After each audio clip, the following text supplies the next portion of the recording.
I don't want you to feel like you are at the mercy of your childhood. I don't want you to feel like you're at the mercy of your attachment style. I don't want you to feel like you're at the mercy of your ex. I want you to know that you can make changes. It is entirely possible when you recognize that it begins with you. That's when change is possible.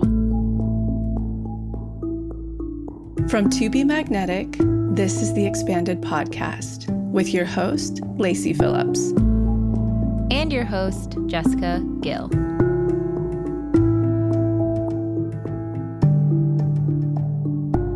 As the leading destination for neural manifestation, we dispel the woo-woo in order to help you create real, tangible results based on neuroplasticity, psychology, epigenetics, and energetics. Our goal is to normalize the practice of manifestation and empower you to get into the driver's seat of your life in order to manifest the experiences, relationships, and things that most align with your authenticity. And by pressing play, the process begins.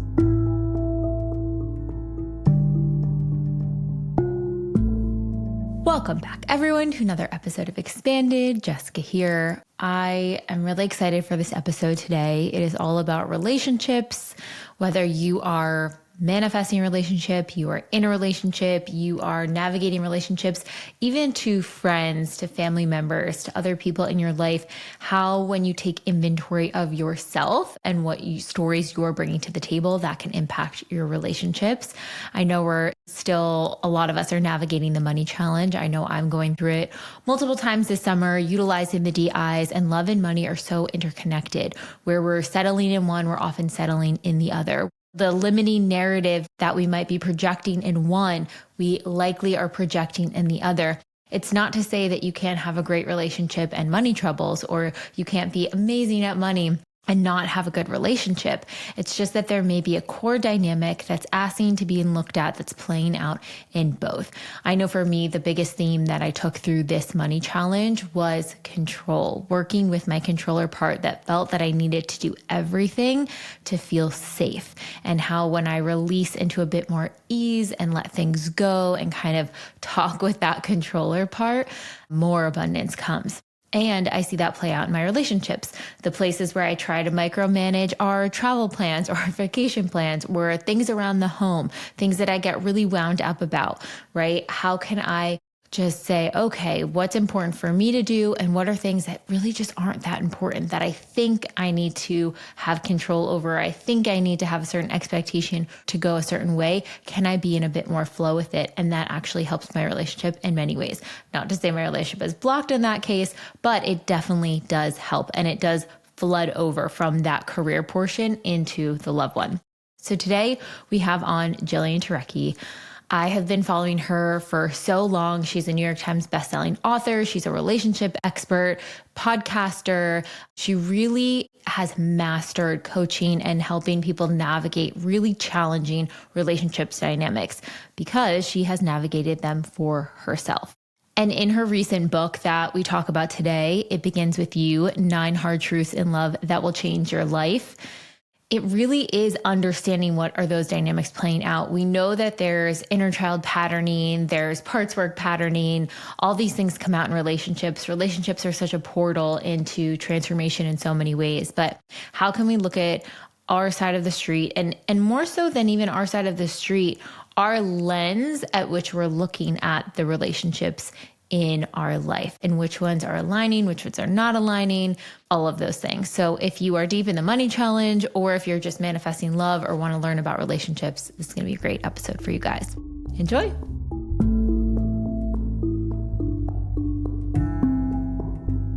And now a word from our partners. You know when your gut just feels off? For me, it used to show up as that heavy, sluggish feeling that would throw off my whole day. A few years ago, I started taking Seed's DS-01 Daily Symbiotic, and the shift in my digestion and regularity has been one of those small things that have quietly changed everything. These days, my morning routine is 2 capsules with a little lemon water. It's so simple, but it sets the tone for the rest of my day. And what I love about Seed is that it's not just another probiotic. DS-01's Daily Symbiotic is a pre- and probiotic formulated with 24 clinically and scientifically studied strains that support gut health, skin health, heart health, immune health, and more. It's the capsule that actually gets the probiotic where they need to go, unlike so many probiotics on the market. If you've been looking for a way to support your gut, this is the one I always recommend. Use code 25magnetic, all caps, MAGNETIC at checkout for 25% off your first order of Seed's DSO1 Daily Symbiotic at seed.com/TBM. That's 25% off your first month with code 25magnetic at seed.com/TBM, or check the link in the show notes.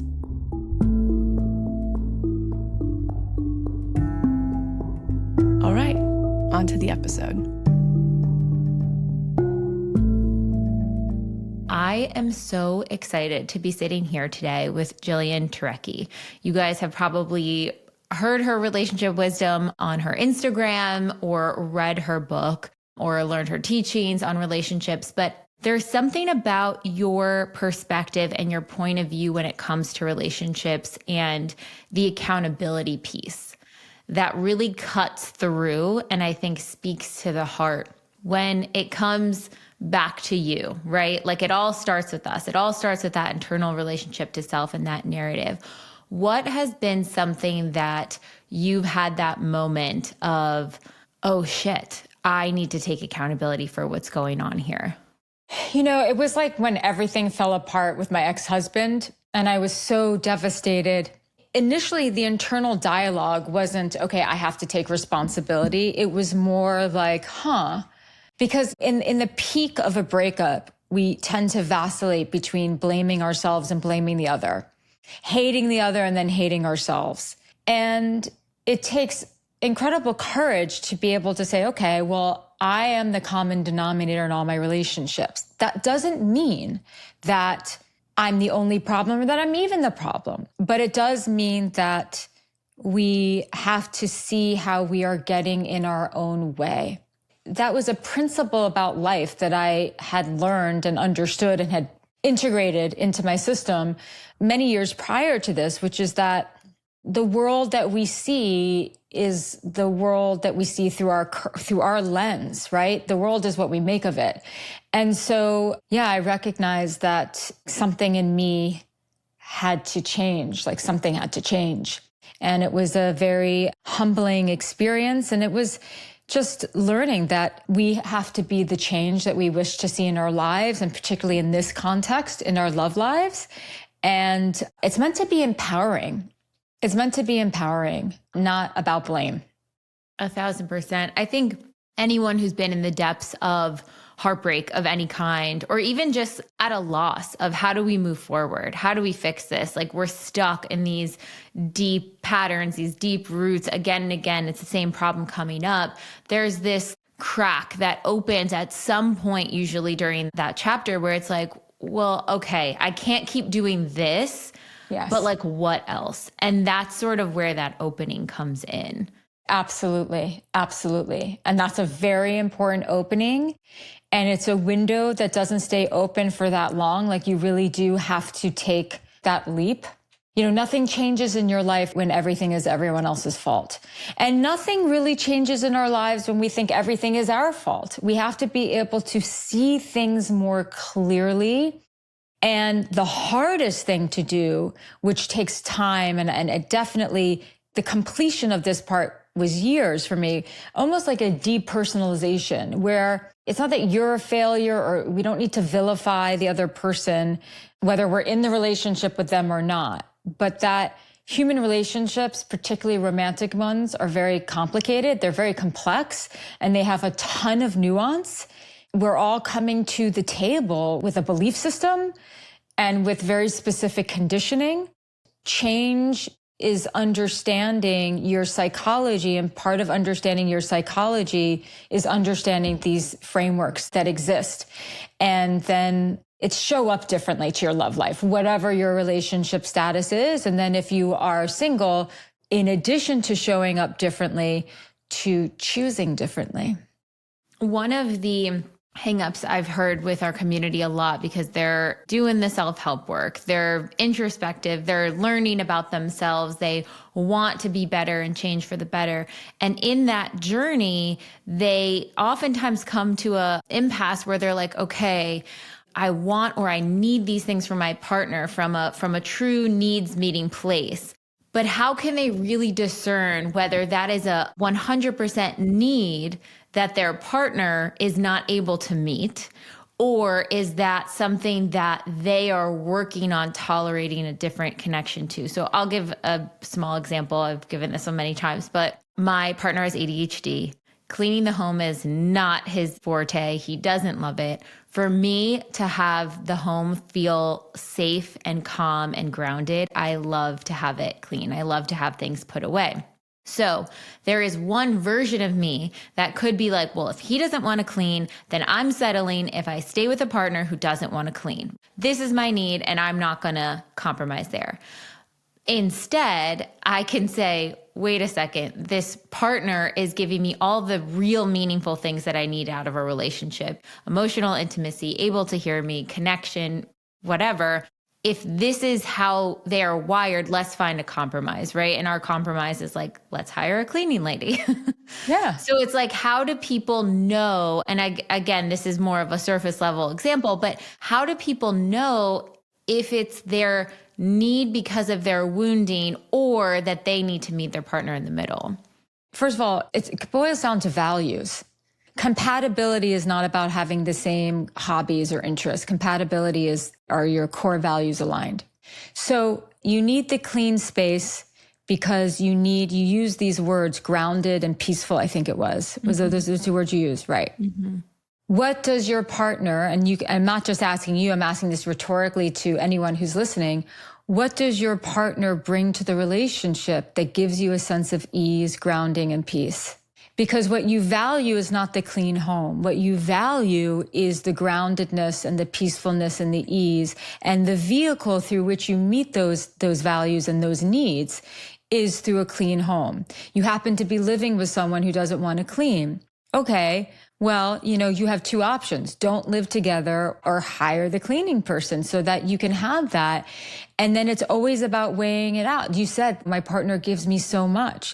We are never going to find everything in one person. You have to really know what your deal breakers are. Is it really worth breaking up with someone who brings groundedness and ease and peace, all the things that you actually value at a high level, all the things that you really need in order to relax and to feel love? Is he bringing that to the relationship? But there's just one thing, like the clean home. It's like, okay, as long as they're willing to pay for the cleaning person. It's not the clean home. It's what the clean home represents to you. Those are the needs that you're meeting. And then does your partner bring that to the table overall? And knowing that that you're never going to meet anyone who's perfect, and that you have to kind of compromise on the things you have to be able to figure out. These are things that I can live with because I have the wisdom of knowing that what matters most to me in a relationship is X, Y, and Z. So that's sort of a long answer, but that's the process of thinking that needs to take place. I love that it's rooting down to the needs underneath whatever the external piece is, right? Because I think that can be a lot more clear for people. Like, oh, well, duh, of course I get that in all of these different ways. You know what I mean? Yes. But when we think about that argument or that thing that you go back to time and time again, the inner child parts pop up. They start to get defensive on things. So I think it's really beautiful pulling that need in there.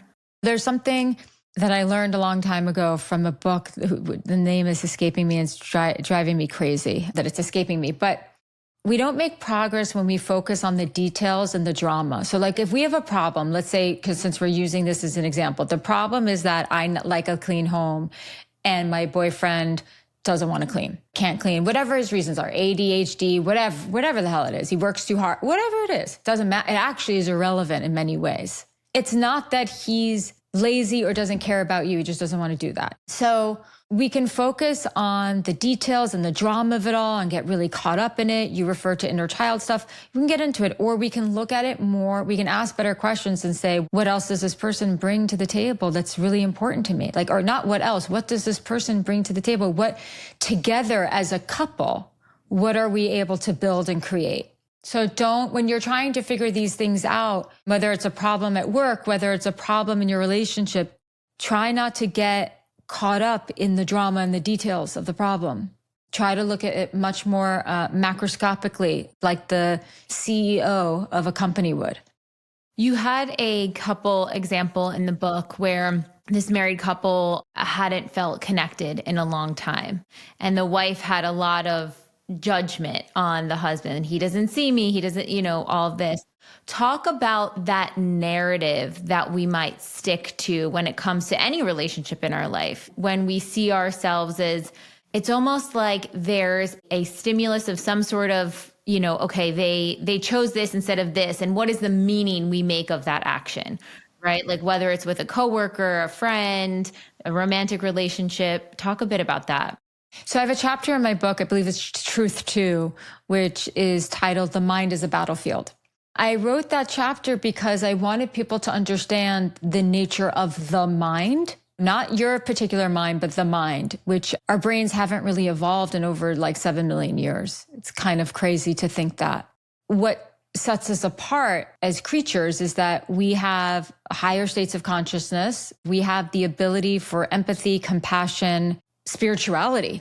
And then we have lower states of consciousness, which is sort of the mind, the brain, the monkey mind that can swing from branch to branch. That's sort of like our thoughts. Human beings, we learn primarily through story, through metaphors and through story. And once I bring this up, you're never going to be able to unhear it, but it's really cool. When you speak to people, notice how much like people actually speak in metaphor. You can lead a horse to water, but you can't make him drink. That is a large part of how we communicate. So we love to create stories. Some people have a habit, a tendency of disempowering and negative meanings out of every story that they have. What happens in a relationship when one or two people are like, when a relationship is struggling, there's different reasons why a relationship would struggle. But what is the common thread that runs throughout every single couple who's having a hard time is they are both in a pattern of getting in their heads, having a narrative or maybe multiple narratives about their partner and meanings that make it such that they are like, they come up with these meanings like they must not love me, they don't care, I'm not enough, they're not invested. It's always that. It's always like they don't care and I'm not loved. There's iterations of that. And so mindfulness in a relationship and self-awareness in relationships, this is much easier said than done, but the thing that no one taught us is that a relationship is a place where we go to evolve and grow. I mean, it is a spiritual journey. And so mindfulness is being able to catch ourselves in the middle of getting carried away in the monkey mind, when the mind is just sort of a battlefield and creating all these different meanings, sort of taking a deep breath and being like, no, I'm going to get out of my head. I'm going to communicate instead. Because if I'm making all these meanings about this person, maybe they're making meanings about me. And then because at the end of the day, what's really happening is that two people don't feel good enough for each other. That is always what underlines every single relationship problem. People don't feel good enough for each other. And so they are afraid that they are going to lose love. That's it. There is nothing else. When you peel away at the onion, the core, the root of that is always that. I'm not talking about extreme cases of abuse. I'm just talking about the everyday problems of people in relationship with one another. So like I said, the mindfulness is to recognize, number one, like my head can really get the best of me and I tend to create all these stories. And then, because this is how we get resentful. This is where resentment is born, is from these stories that are unarticulated and these stories that get out of hand. And I've also seen it on the flip side too, where people make themselves the problem. They become like, I am oh, they're doing that because I'm not good enough, or they're not responding in that way or in that timeline because I'm not good enough. They're not choosing me in the way that I want to be chosen. I'm not good enough. I have a friend who is recently out of a breakup and she's really struggling. She's really oscillating between those. Her higher self knows the truth of the dynamic, and yet that monkey mind does not shut off. What is one tip or tool or insight you would say for people who are really struggling with that? With the vacillating between it's my fault and it's their fault? Yeah. Or even just catching the questioning of your own worth, like I as a friend, I like want to shake her and be like, you're so amazing. But like, no matter how many times I say it, it's not gonna land the same way. This is actually a more complicated question than you think. One thing that I would ask them is to really sit down and write down the story. They keep literally write down the story like they're writing a storybook of what they're telling themselves and the meaning, the tragic conclusion that they arrived to, which is I'm not good enough. And then with someone who can help them to kind of break down the story and to see it more clearly. But before you even get to that point, as her friend, you could just say, is it possible that you just don't have all the information yet because you're too in it? Is it possible that understandably, you're so hurt and gutted right now, but that's because you're just so in it and you just need a little time to gain some perspective? And that's part of the processing. I always recommend people to journal their feelings and to get it all out. And then to just ask, is this really true? And what else could this mean? And I'm so hurt. I'm so worthless. What else is coming up for me? Because oftentimes when someone goes into that deep, low self-worth, they're not just reacting to the breakup or to the current situation. It's unearthing so much old stuff. It's the mistake that they made in their last relationship. It's the love that they never got from their mom or their dad. It's whatever it is. It's the job that they got fired from. Whatever it is, it's unearthing. It's like we keep a catalog in our nervous system of all these past failures, and it unearths all of that. And then we can confirm the story. See, I knew I wasn't good enough. Even pointing that out to someone, because I've had to point that out to people, there is a sort of aha moment oh, this isn't really about them. I think trauma is such an tragically overused word. It's kind of frustrating, but it's old wounding kind of showing up for me right now. I feel like so much in relationship dynamics is the old wounding narratives. I was talking the other day with a therapist friend of mine, and she was saying how anytime in a couple or a relationship dynamic, someone's in black or white or all or nothing thinking, they're already blended with a child part. That child part, that protector part, that inner, is coming to the forefront there. And that was so illuminating because I was like, oh, I can catch when I'm not in my higher self. Because I think it happens so quickly for people that they go from their higher self, their empowered self, they can see things from the bird's eye view, and then it's they're snapped back to that reaction. Have you seen that play out? Yeah, I see that all the time. And also, one thing that could help your listeners is you don't always have to refer to the scared part of you as your inner child. Because for some people, that doesn't resonate. Mm-hmm. It's because it's not their child. It's them, their age sometimes, but it's a different part of them. Yep. It's the tougher part. And because all the parts of ourselves are the result of our conditioning and our childhood, and not just our childhood with our family, but everything that's happened also with friends and school and stuff like that. So sometimes that part that sees things so black and white, that's trying to protect you, sometimes it's not your inner child. Sometimes it's your inner you, but it's a different part of you. So I just wanted to share that because I think that we've kind of gotten lost in some of these pop psychology ways of thinking where everything is like a trauma or everything is an inner child. Some of it is, and some of it is not, people aren't able to relate to because It's actually you 5 years ago. Or it's the other part of you that sees things as black or white that kicks ass in certain aspects of your life, like maybe work. But here, it's the protective part that's like running the show that isn't actually, you can tell her that she can relax, or you can tell him that he can relax. Anyway, I just wanted to add that because I think it helps people to really understand that like there's a part of you that is trying to protect you. And sometimes you can decide whoever that other person inside of you is, like whatever resonates with you. Yeah, I love that call out. I really love internal family systems for that, or even just the framework of that, because you can see them as so many different aspects of part. And then you can also have a bit of compassion for them. Oh, you have to. You have to, because what we resist persists, and that's a law of the land. You have to see that they're just trying to protect you.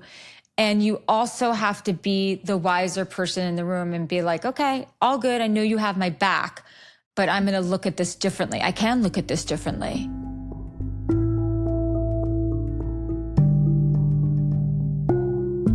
Speaking of manifestations, one major manifestation that has come through for me recently is Bon Charge's infrared PEMF mat.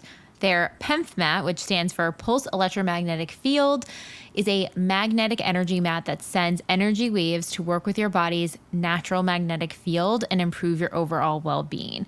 Now, I originally heard of PEMF mats back in the day. I used the first one at Lacey's Forest Retreat House, and I kind of didn't really think it was going to do anything at first. And when I laid on this mat, I'm telling you, my whole body just relaxed. My nervous system relaxed, and I fully was able to calm down. Fast forward a few years later, one of our absolute favorite companies, Bon Charge, has launched their own PEMF mat, and it is fully loaded with all the best biohacking techniques you can imagine. So not only do they have multiple frequency settings, one for delta waves to improve deep sleep, one for grounding and earthing that is in the frequency of Schumann's resonance, which is the Earth's magnetic field frequency, one for alpha waves to increase calm creativity, one for beta waves for logical thinking, conscious thought, or meditation, and one that cycles through all four to really align all different parts of your body. But that's not all. They also have red, near infrared, and far infrared light wave frequencies. You've heard me talk about this before, but red light therapy can be so impactful for muscle soreness, tension, pain in the body, detoxification, and so many more things. It is also packed with tourmaline gemstones, germanium gemstones, and amethyst crystals, which all help to balance your mood, keep you calm, activate spiritual awareness, open intuition, and attract positive ions from your body to keep you in that balanced state. And really exciting news from Bon Charge that all of their products, if you have an HSA or an FSA account, they're all eligible, giving you tax-free savings up to 40% on any product you buy from Bon Charge. This is huge. And it's also really cool that they're getting recognized for how much these biohacking products are impacting your health in such a meaningful way. So if you are interested in trying Bon Charge's new infrared PEMF mat, you can use the code MAGNETIC, that's all caps, MAGNETIC for 15% off. Again, that's magnetic, MAGNETIC for 15% off. Or you can go to boncharge.com/pages/magnetic and check out some of the other incredible biohacking low EMF products that Bon Charge has to offer.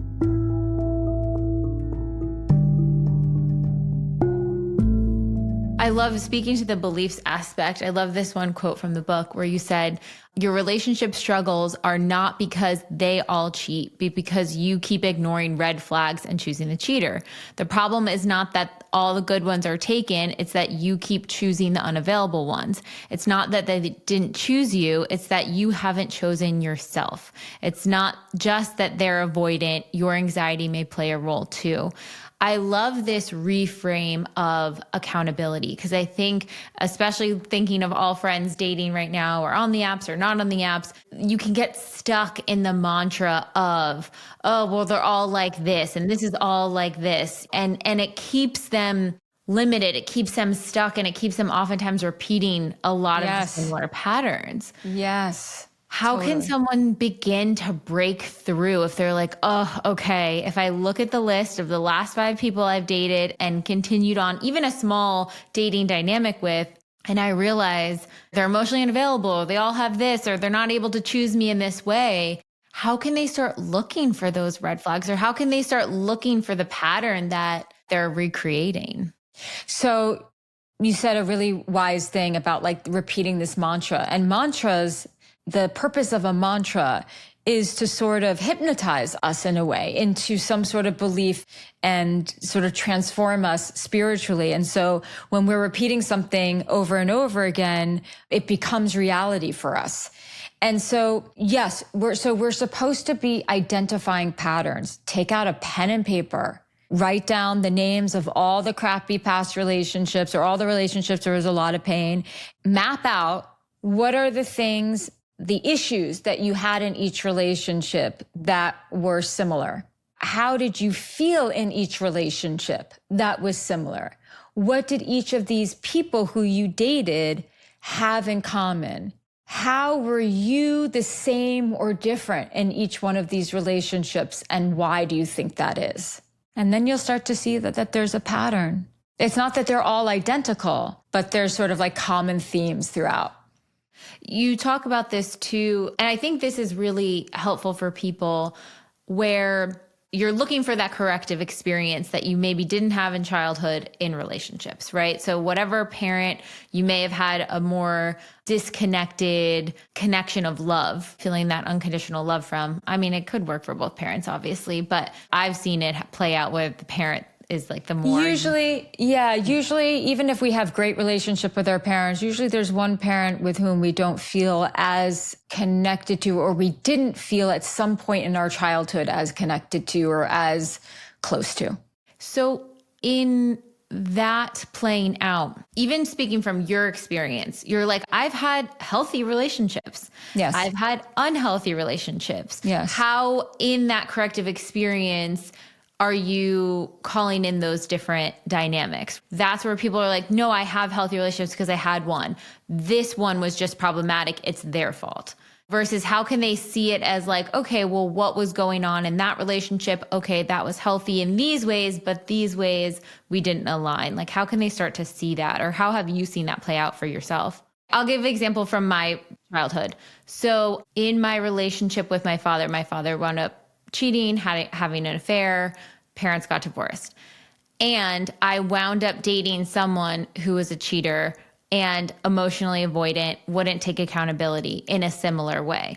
But I would also enter relationships that were healthy, that were not with cheaters, but I wasn't getting my emotional needs met in the same way. So it's like, it's not the exact copy paste of the parent, but it's elements of them. So I just want people to start connecting the through line between their parents' narrative and then the next relationship.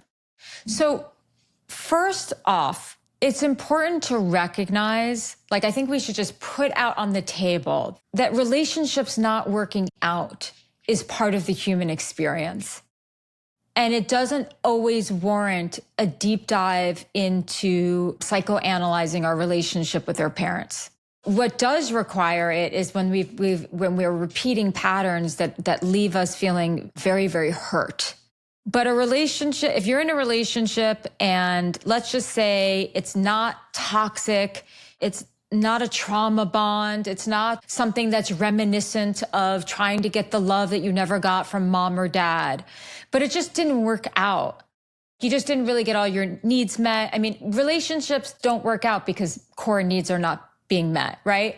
So those kind of scenarios, you just have to, because we can become our own worst enemy when we get too in our heads about things. Those kind of scenarios, you just have to say, we did the best that we could. We weren't right for each other. Maybe we were super attracted to each other and wanted to work out. Maybe we were too young and didn't know what we wanted.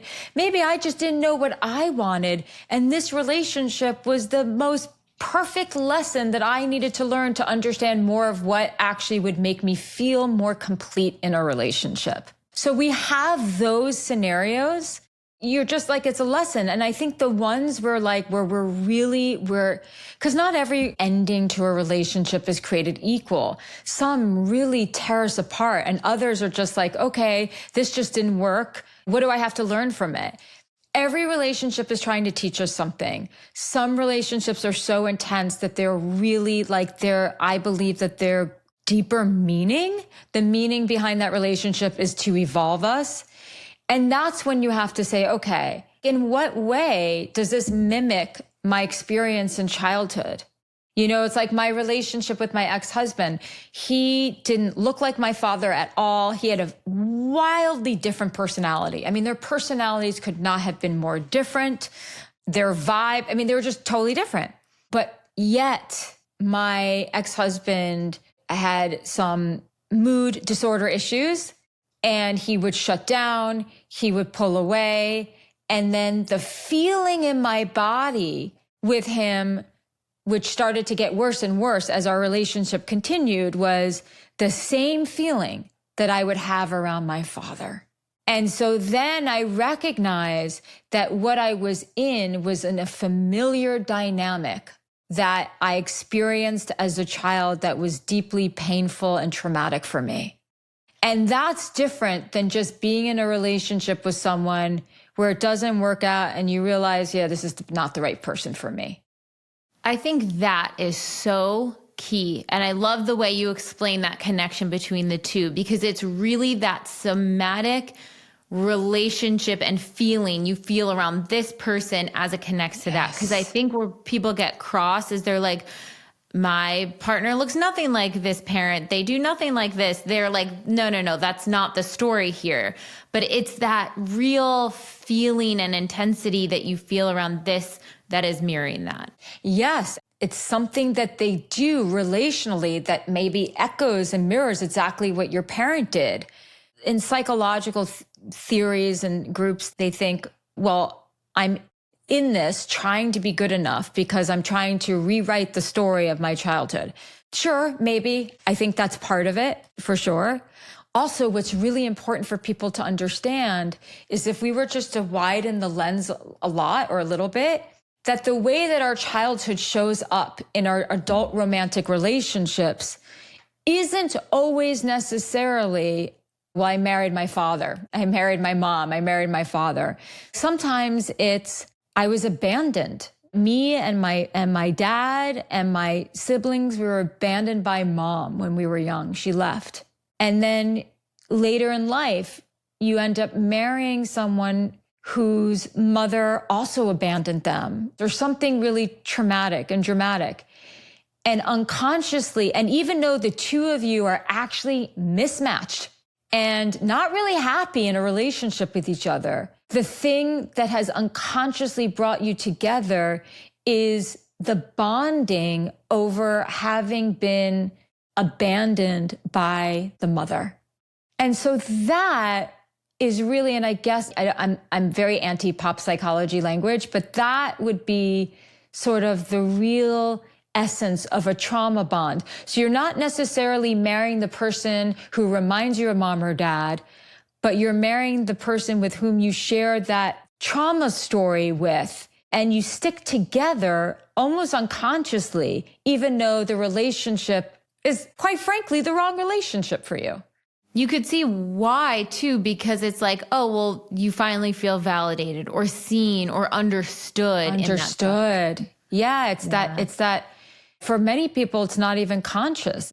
It's almost this sort of unspoken camaraderie that is shared between two people. It's that shared lived experience that is so uniquely traumatizing, which is to be abandoned by your mom. Talk about the importance of really just nervous system regulation and learning what are those things that you need to do to have access to that higher self again. because I think so many conflicts are people jump right in and they bypass that pause point, and that's where things get messy. It is so, so hard. It requires a lot of practice. So reactivity destroys relationships, all sorts of relationships. The ability to be like, okay, I'm just going to take a step back. That doesn't mean you're like taking quote unquote space from the relationship. It means you're taking an hour, or you're taking an afternoon, or you're taking a bath, or you're taking a shower, or you're just like going into the other room and like drinking some water, or you're going to eat a meal because you're hungry. And when you're hungry is not when you should be having important conversations, because then our blood sugar drops and then we become monsters. That happens, right? So the ability to just sort of regulate is so important. And also the ability to be so attuned to your loved one, to see when they're flooded and need regulation, and to be able to say, let's take a little time out, even if you don't need it, but you see they need it. So how do we practice this? I mean, honestly, the more reactive one is in general in life, and you know who you are, right? You just happen to have that kind of reactivity. You go 0 to 60 very quickly. You're going to have daily practices to develop the pause muscle. And meditation is key. Regular exercise, key. Getting into the habit of taking a walk to clear your mind and get your thoughts sort of in check before you have the conversation. These are really important practices. I think that's something, just even of the day and age of self-help and spiritual practices or self-development practices, where there's a lot of theorizing. I know the right things to do, but then it's like, am I actually doing them? Am I taking the steps to do them? Am I taking that 5 minutes of breath work? Am I taking that quick walk outside? What have you found to be the most helpful over the years to like really, I mean, you started with a really beautiful yoga practice. So you already kind of were trained in that in a lot of ways. Yeah. But what are some ways that you were able to take that pause on a regular basis and strengthen that muscle? It's really having a morning where I'm not rushing into doing, and I'm taking my time and being quiet and reflective and some meditation. That's it. And for some people, they can do that in the middle of the day. For me, it's the morning. When we wake up and we go right into go, go, go, go, go, it sets the tone for our nervous system the entire day, which is just highly activated. And in that highly activated state, you can be incredibly productive, and you could also be incredibly reactive. Also, some other things, blood sugar, huge part of it. If you're like slamming caffeine all day and sugar all day, you're going to be a lot more reactive. But if you have stable blood sugar, you can control it better. And that's just a fact. That's science backed, you know? And so that's also been really key for me and for people who I help. I mean, I think the beautiful thing about those two is like, they're really small ways. Even taking a 5-minute, 10-minute morning meditation, even making sure you have snacks on you for the day. Like, these are really practical ways that you can start to work with that nervous system and that response and that regulation. Exactly. And then it's just mindfulness. When you are reactive, you can just take responsibility, saying, sorry, I was really reactive. I wish I hadn't said that. This is what I would have said, or something like that. Just taking responsibility. And then it's always connecting to your breath. It's like literally you want to react. You take a deep breath in, you take a deep breath out, and you say, I am going to challenge myself to not do or say anything for the next 5 minutes. And then after 5 minutes, I'll see where I'm at.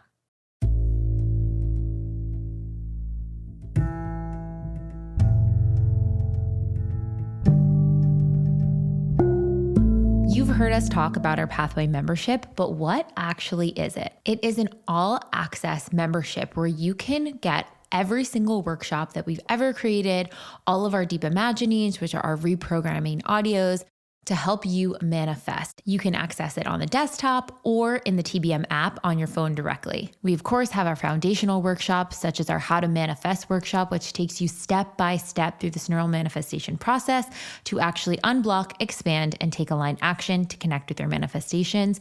Our How to Be Magnetic workshop, our Inner Child and Shadow workshops. And then, of course, we have a workshop if you are in a rut, if you're in a rock bottom, if you're in an up level, perhaps you need to set boundaries. Maybe you want to focus specifically on the block of money or love. It is all in there. And then twice a year as a community, we gather for our challenges. Our challenges are one of the most effective parts of the process because you get accountability. It is really a handheld experience in how to work through whatever the theme of that year's challenge is. And now to my absolute favorite part of our membership, which I think in and of itself would be worth the entire weight of the membership if we just had this alone, our Deep Imagining library. This library encompasses over 60 neural reprogramming audio tracks. They're self-hypnosis tracks that will really support you in any step of this journey. If you're needing calming, nervous system regulation, unblocking with a specific test or trigger, going through a difficult time, processing a big emotion, or maybe you just want reinforcing, how to reinforce those neural pathways of confidence,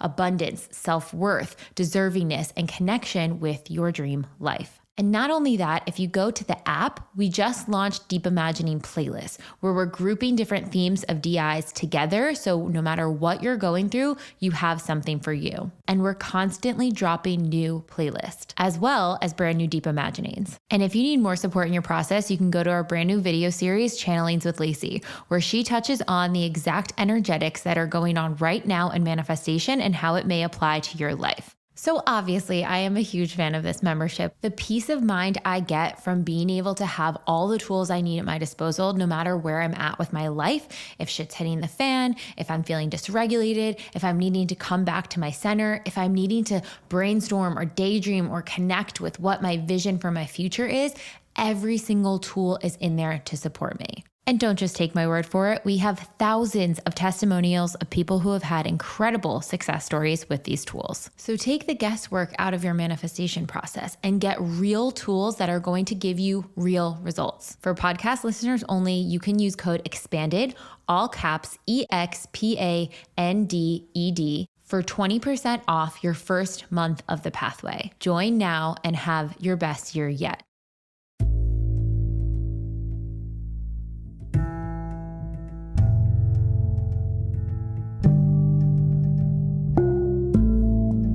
Talk a little bit about, I think, as people are uncovering their relationship patterns, their dynamics, it may often illuminate negative relationships with their parents. They're like, oh, I do that because this. I remember in my 20s peeling apart my trust issues and then being like, oh my God, it's all because my dad. I'm so mad at him. Yeah, I know. If someone has a parent, and it's a journey, but if someone has a parent where it can often be re-triggering, you know, if they're extreme cases, if they have a parent with a mental health issue or mental health disorder, or a parent that is emotionally shut down, you know, there's so many different scenarios. How can they protect their peace while also being in relation with that parent? Yeah, such a good question. Wow. I've lived this. I've helped so many people live this. I mean, I've definitely through the processes then have got so angry. We can focus on everything and get so angry at the parent. Part of healing that is, so we're trying to understand our patterns, but we also have to realize how not getting what we needed from the parent actually gave us character and strength that we would not have had we gotten everything that we wanted. When you do start to spiral and feel like, then start to build all this sort of resistance and resentment against your parent, you can also just say, okay, well, where can I take responsibility for that? Because not everything is your parents' fault. Hate to say it. Not everything is your parents' fault. And some things we just can't blame on our childhoods. We have to just be like, you know what? Like, I'm 40 years old. I'm 30 years old. I'm 50 years old. Like, I can't keep just blaming my childhood and my parents for this. I can't just keep being a victim. I have to be able to say, like, you know what? I actually know better. I know better. Doing my best this is not my best.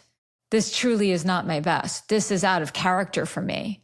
It's like you said, a journey and a process, but not everything is our parents' fault. And for the things that really are a result of something that came from childhood, it's always about trying to look at it differently, trying to see that your parent did the best that they could with the tools that they had. Look, for example, like if I had the husband that I needed, if I had had the father who every daughter deserved, I know for certain that you and I would not be sitting here talking today. Yeah. I know for certain I never would have written my book.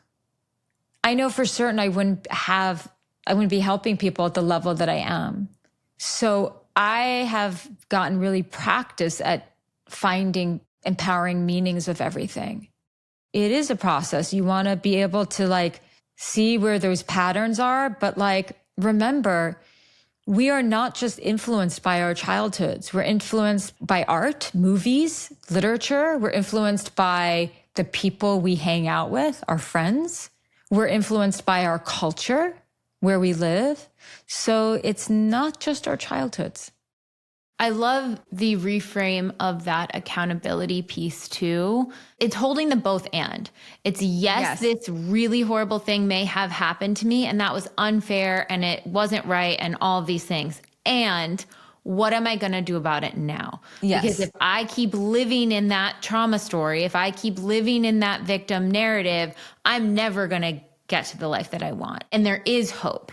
Yes. And we have to be able to distinguish between a childhood experience in which there was extreme neglect, suicide, sexual molestation, and abuse versus you just didn't get as much attention as you wanted or you needed. We do have to be able to distinguish those two things because the journey of someone who came from the childhood of the former thing that I said, that is a whole different ball game than my father is emotionally unavailable, which is painful and hurtful and isn't nothing, but we also have to put it into perspective.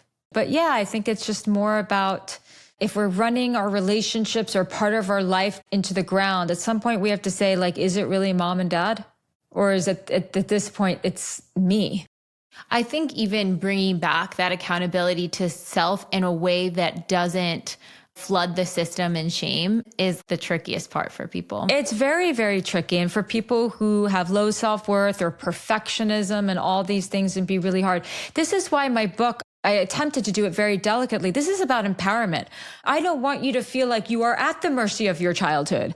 I don't want you to feel like you're at the mercy of your attachment style. I don't want you to feel like you're at the mercy of your ex. I want you to know that you can make changes.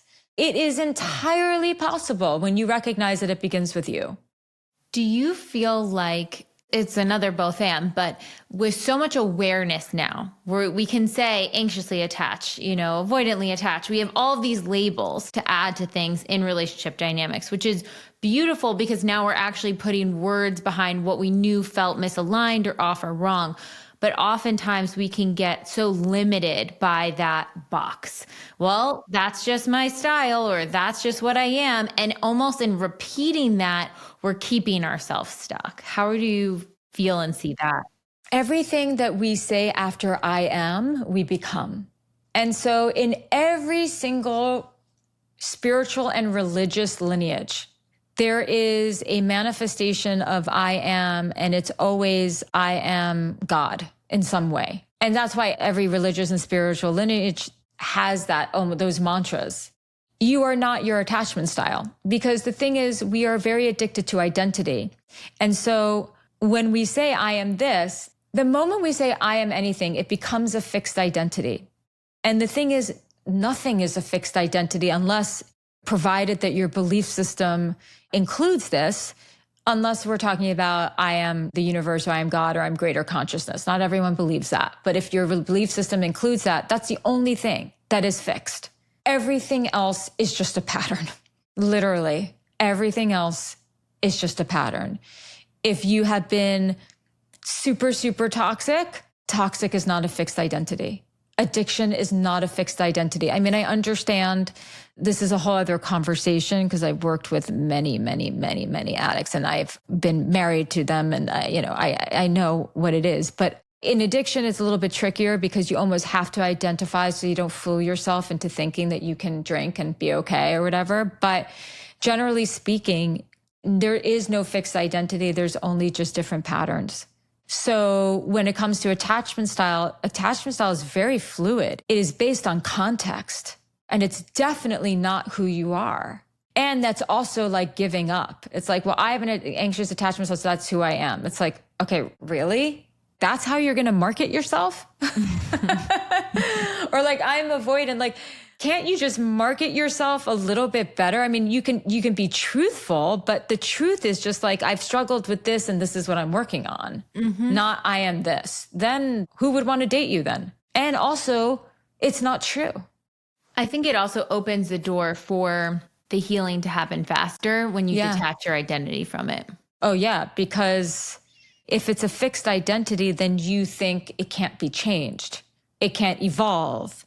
It can't modify. It can't heal. You're stuck with it. It's like, the mole that you have on your arm. Either someone's going to surgically remove it or it's a part of you. And it's just, that's not how it works. It's a pattern. And I think that when we start to look at these things as patterns and habits of behavior, not fixed identities and who we are, that's when change is possible. I imagine that through your book launch and the tour and everything, that you've talked to a lot of people about relationships, or they've shared their experience with you. What is one thing that's been coming up or has been top of mind or on your heart recently, just witnessing what's out there? What do you think people should know? Or what is a pattern you're witnessing that you're like, oh, I'm seeing this come up a lot with people? It's something that I've been really interested in talking about a lot lately, which is that your choice in partner is a declaration of what you believe you deserve. But there is no perfect partner. First, start with you. You need to know what you bring to the table. Like if you don't believe that you bring amazing things to the table, there's no one who's going to actually come into your life and just like fix your self-worthiness for you. And then if you can't also be honest about the ways in which you might be challenging to be in just like your quirks, the things that are a little bit difficult, then you're kind of like not being really honest with yourself and others. So I guess it's just who you decide to spend your life with is the most important decision. It is a reflection of your self-worth. Know that there's no perfect partner, but figure out what your core needs / values are. Like, who do you have to choose in order to get that? And how do you have to show up? So good. Where can people find you, find the book? Honestly, guys, I'm not kidding. This is probably one of my top relationship books I've ever read all time. It feels like a Bible of sorts. No matter what space you're in relationship, it is something you'll come back to again and again and again. I found myself sending different chapters, audiobook wise, to different friends. I'm like, you have to read this, you have to read this, you have to read this. So it really is one of those books that will transform you. That you just gave me goosebumps. Thank you so much. Yeah. So it's called It Begins With You. It's sold wherever books are sold. You can find it at jillianturecki.com/book. My podcast is Jillian on Love. I have a membership for women called The Conscious Woman. You can find me all over social media. And yeah, that's it. You just need to know my first and last name. Thank you so much, Jillian. We'll link everything in the show notes too. Thank you so much for having me.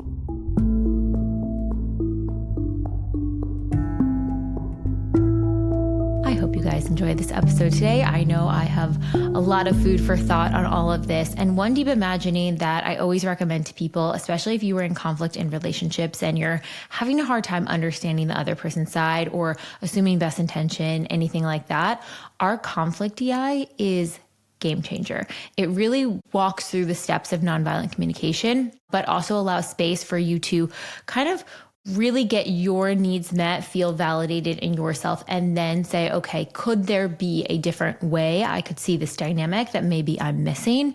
So many times in conflicts or when we disagree with people or feel on different pages with people, it's because we have our narrative of what happened, they have their narrative of what happened, and it's not the same thing. So in the conflict DI, it helps you navigate that. Obviously, if you're also looking for more relationship insight, I recommend Jillian's book.